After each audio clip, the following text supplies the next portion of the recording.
Welcome back to Jersey Matters. Keeping the community safe, that is job number one of a local government. But how do you make that happen when many in the community don't trust the police? Our Kimberly Kravitz tells us about a new initiative at Rutgers University that deals with that problem.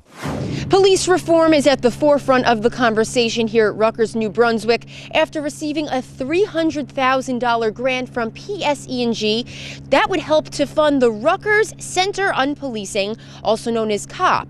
And the goal is to help policing in the communities. And the overall purpose is to help police departments develop modern policies based on best practices and bring the community into that process every step of the way. The new partnership is twofold. Rutgers wants to pave the way for better policing practices, and PSEG wants to help support the cause. We are watching the news and we're watching what's going on in our country and our state. And so there's no question that a conversation on equal justice and how to move forward has come up in our country.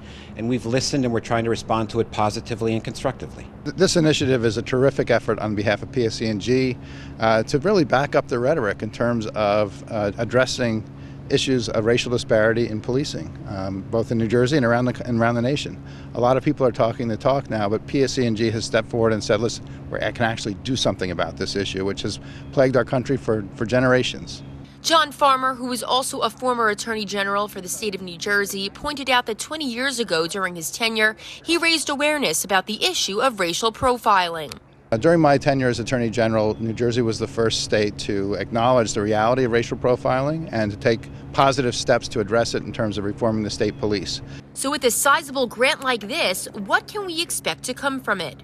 What this grant will accomplish is it will allow forward-thinking police directors and police chiefs the ability to take a look at their policies. Some of their policies probably have not been reviewed for years. So they'll be able to look at their policies, decide whether they need to be updated, they probably do, whether their training needs to be updated, it probably does, and whether they need new policies such as anti-bias as well as community engagement. New Jersey police departments want to be ahead of the curve and serve as a model for the nation. If in fact a police department would like our assistance, then we would bring them in and we would do what we call a gap assessment. We would look at their policies, their training curriculum, but the missing piece would be community members would be at the table.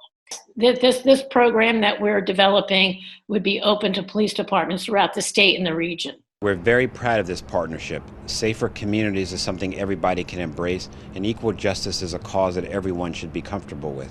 The $300,000 from PSEG marks the first grant from the company's Powering Equity and Social Justice initiative that was launched back in June. As companies are looking for what they should be doing on social responsibility, this is the example of where companies can start and, in my view, should start.